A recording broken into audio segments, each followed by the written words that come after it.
السلام عليكم ورحمة الله وبركاته. ازيكم يا بنات؟ عاملين ايه؟ يا رب تكونوا في افضل حال.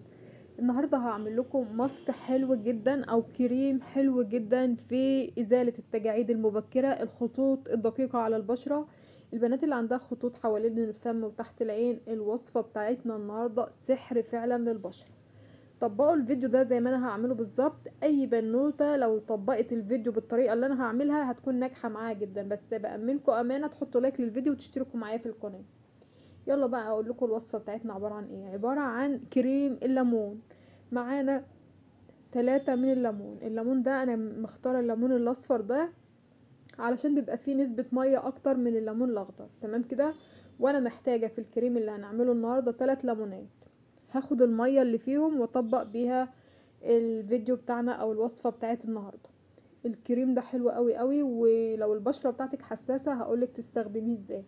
الكريم ده كمان بيفتح الاماكن الحساسه جدا، العرايس اللي عايزه تفتح تحت القبط بين الفخذين. الوصفه حلوه جدا.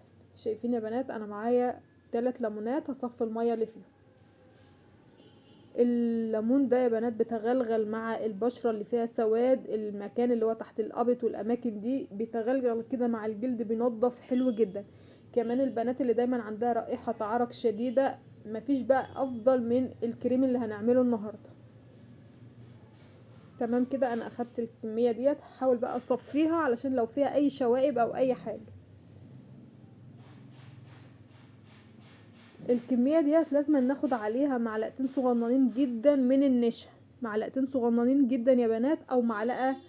اللي شايفين المعالق اللي انا بستخدمها دي صغيرة جدا، يعني بمعنى اصح الثلاث ليمونات عليهم معلقة نشا صغيرة.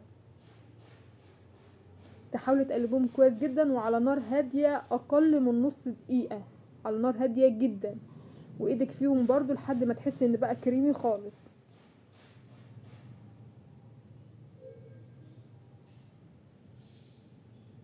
ده الشكل اللي انا عملته على البوتاجاز، شايفين كريمي خالص بالشكل اللي احنا شايفينه ده.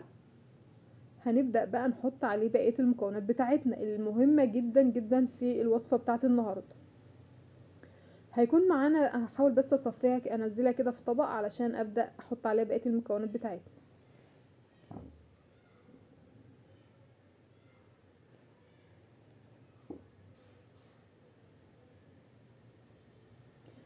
بعد كده هيكون معانا الزيوت اللي هنستخدمها في الوصفة بتاعتنا. بعد اول حاجة هيكون معانا ده زيت الافيكادو.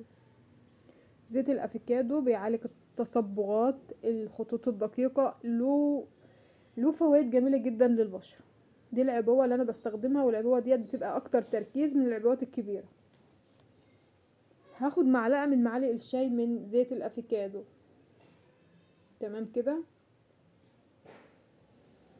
بس حاولي تكون الخطوة الاولانية ناجحة معاكي علشان يبقى معاكي كريمي وبالطريقة الناجحة اللي معانا في الفيديو. بعد كده يكون معانا جل الصبار. جل الصبار بيفتح البشرة جدا، بيزيل التجاعيد، له فوائد جميلة جدا جدا، وتقدري تستخدميه برضو كماسك يومي بدون اي حاجة.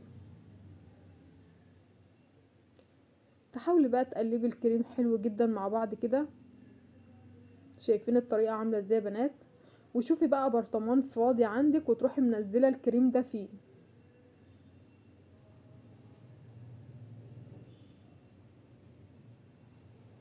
ده الزيت اللي احنا استخدمناه، وده جل الصبار. بتجيبوه من عند اي عطار. يا ريت يا بنات تحطوا لايك للفيديو ده وتشتركوا معايا في القناه. ولازم يكون معانا برطمان ناشف كده، وتروحي منزله الوصفه بتاعتنا فيه تحتفظي بيها. الوصفه دي صالحه لمده اسبوع. بعد كده حلو قوي تستخدميه تحت القابط، الاماكن اللي انت عايزه تفتحيها. وكمان زي ما انا قلت لكم بيزيل التجاعيد جدا. يا ريت لايك للفيديو واشتراك في القناه، والسلام عليكم.